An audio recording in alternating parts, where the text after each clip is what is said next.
Howdy everybody, I'm Taz Thornton and I want to talk to you about boxes this evening. I want to talk to you about the tiny little Perspex boxes that we keep putting ourselves into.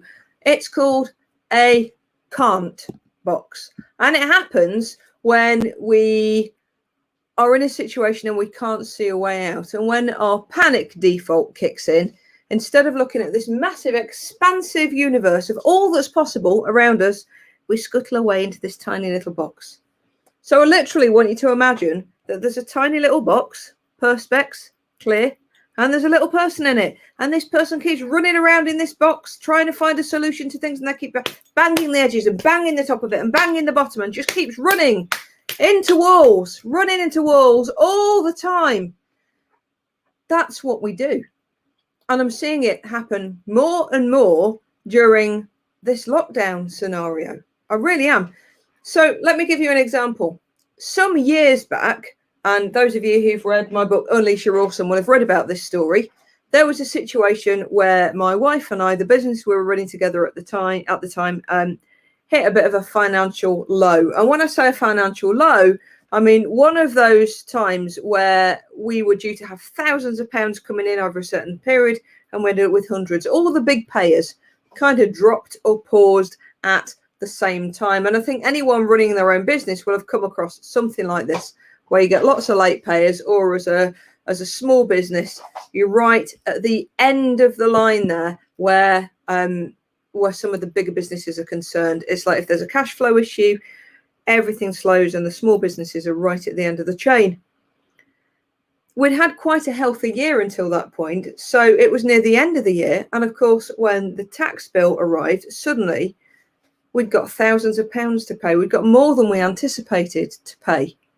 And we had 24 hours to find thousands of pounds. And at first I went into panic. And then my wife went into panic. And she was metaphorically inside this little Perspex box, running around, butting against the sides. What are we going to do? What are we going to do? What are we going to do? We can't do it. We can't do it. We can't do it. We're in the shit. We're screwed. What are we going to do? What are we going to do? Oh my God. Oh my God. Oh my God. And somehow I managed to decide to just scuttle out of the box and accept that that box is there. Go, okay, nothing I can do about that. Nothing I can do about the size of the tax bill. Nothing I can do about the fact that currently I don't have it and we have 24 hours to find thousands of pounds. What else can I do? Leave that there. Recognize the massive expansive space of the universe of all that is around us and go, what else is possible? I'm not going to go into that space of what does this make possible, because it's not always your situation that makes something possible. It's just that other things are possible and we don't always look at them. It took me about 25 minutes, I think, to manifest that cash. What do I mean by I manifested that cash? Well, one of the things I did was go into one of the trusted groups of people that we know, of kind of friends and colleagues, and said, hey, guys, we're in this at the minute. This has happened. Does anybody have any bright ideas about where I can suddenly attract a load of cash from? And somebody in that group, because at the time we were running Turquoise Tiger together, which back then was a full service PR and digital marketing agency. Tiger's still there, but now Asha is predominantly a content coach. She kept a couple of PR clients from that time that she really is aligned with and loves working with, but predominantly she works as a content coach now. But back then, full service digital PR, marketing agency, training agency. And somebody in one of those groups says, well, I'll tell you what, I was going to hire you to do some work for me. So what if I pay you for a year up front? How does that help? And it so happened that when we crunched the numbers, the exact amount that it would have taken for that year's worth of payments absolutely precisely matched the amount that we were outstanding with that tax bill that was about to hit.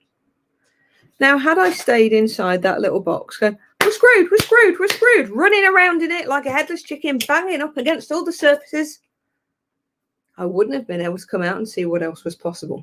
And I'm seeing this so frequently now with so many people. Those in the service industry are doing it a lot too.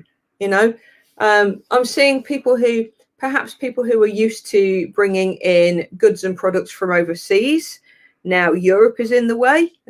but export duties, but I can't import things, but they're stuck there, but they're stuck there. Oh no, oh no, oh no. Now they know they're not going to be able to change that.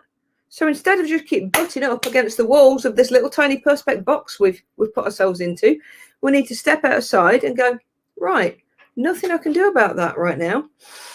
Breathe, fill my lungs. Right, what are my other skill sets? What else could my business offer? What else could I do?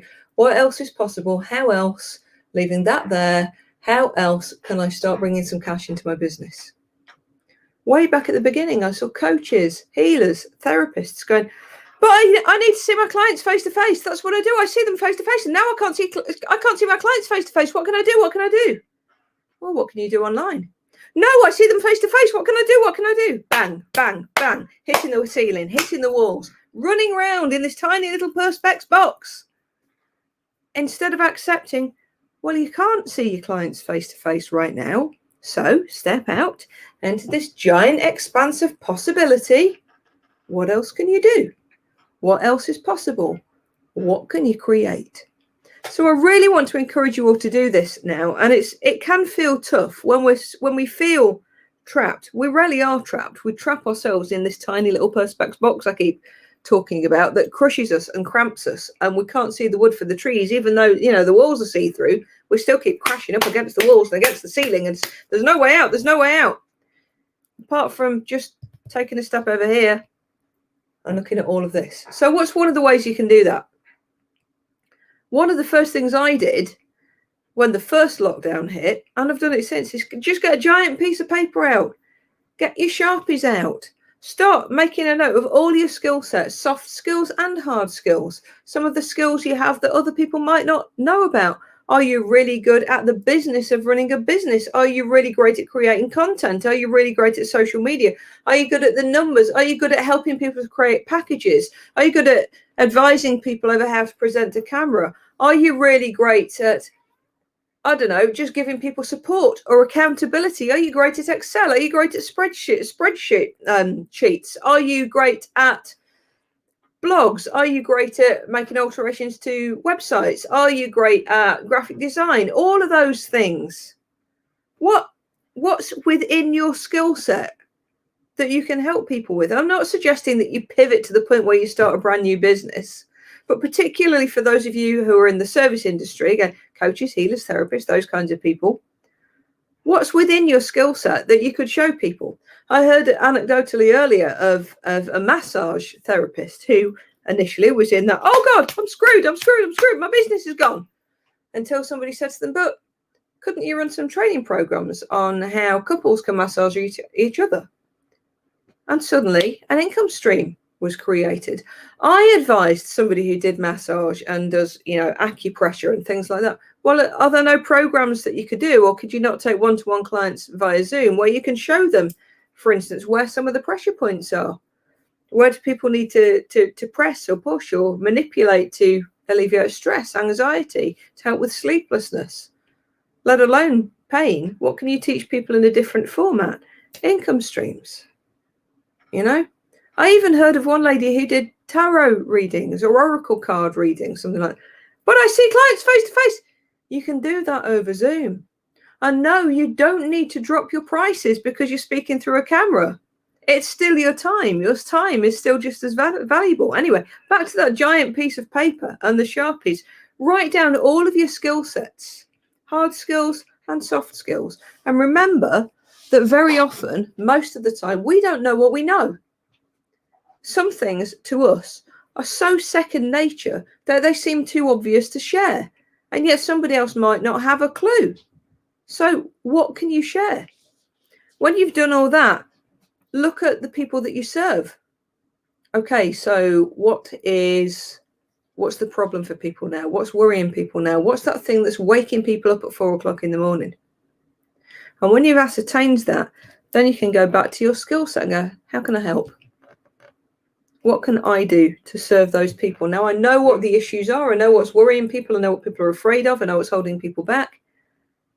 What do I have in my kit bag to help with that? But you can't get to that point where you can, it's an overused word, but pivot. You can't get to that point where you can pivot or create new programs or products or services until you come out of that tiny little box where you're running around madly, just bashing against the surfaces, the walls, the ceilings, the floor. You've got to step out of that and go. It's the same kind of concept as people who believe they are backed into a corner. People who are, I'm in a corner, I'm backed into a corner. When all they need to do is turn round. So actually, all the space and possibility is in front of them. So what are you doing? What's in your little Perspex box? Why do you keep putting yourself into that place? Panic puts us there, fear puts us there, anxiety puts us there. And if we're not careful, actually, there's a lot of drama energy there. And that drama energy can feel like fuel. But to go into my hippie shit space for a moment, it does give us energy, but it's a low level energy and it's not a good feeling. You know, it's carrying poison. It doesn't serve you. Whereas stepping out into this space, into a world of possibility, creates expansiveness. One of the other things that puts us into that little box, listening to the naysayers too much, watching the news too much, getting constantly bombarded with COVID numbers, with whether there's enough vaccine, with people who've died, people who are ill. And there are some terrible, tragic stories out there at the moment. There are all the time, actually, but particularly right now. There are some people who've been going through horrendous times, even more so with the pandemic. But even so, we can care about these people. We can show empathy, we can give compassion, we can show kindness without needing to be sucked into that swamp of despair and ending up in that little Perspex box. So we're being bombarded at the moment with stories about, you know, businesses collapsing, about this recession we're obviously going to end up in, with how terrible, my light back on, how terrible things are, how we need to tighten our belts and prepare for the worst with the business world. Well, actually, I'm doing okay. And I believe that you can do okay as well. But if we allow ourselves to just keep absorbing all those negative messages, or those messages that we perceive to be negative, we're forcing ourselves into that little Perspex prison where we just keep butting up against the walls and the ceiling and the floor, and we can't see a way out. That little box does not allow us to be in the space of potential and possibility and opportunity, and it crushes us to the point where we cannot create opportunities. I've been creating opportunities through this. You can. Lots of people have. Lots of people will. We don't have to go into that asshole zone where we start, you know, capitalizing on a pandemic. It's not about, you know, waiting for the next toilet roll shortage and selling rolls of Andrex at 25 quid a pop. It's not about that. It's about looking at what's needed, how you can serve, how you can help, how you can motivate, how you can inspire. And there's lots of opportunity for that. And let me just remind you of this one point that I keep saying over and over and over again. It doesn't matter what they're saying in the news. Money does not disappear. When we hit a pandemic or recession, the money hasn't gone. It's still there. People are still spending. People are still buying. People are still wanting whatever it is you have to offer. You just have to believe in yourself and have enough integrity to be able to offer what's needed in a balanced and fair way. And you need to show up so that the people who need you can see that you are available. So they can't see you when you're stuck in that little box. Step back, scuttle back out, leave that tiny little box over there. Take a deep breath, fill your lungs, and go, what else is possible? What might I not have thought of yet? What have I not dreamed up yet? What might be possible? Always leave yourselves in the zone of possibility, and you ain't going to get that in that little box. I've been Taz Thornton. I hope that helps. I hope I'm leaving you in a place of possibility where you might decide that it's time for you to unleash your awesome. Get out there and do it. And if I can help, you know where I am.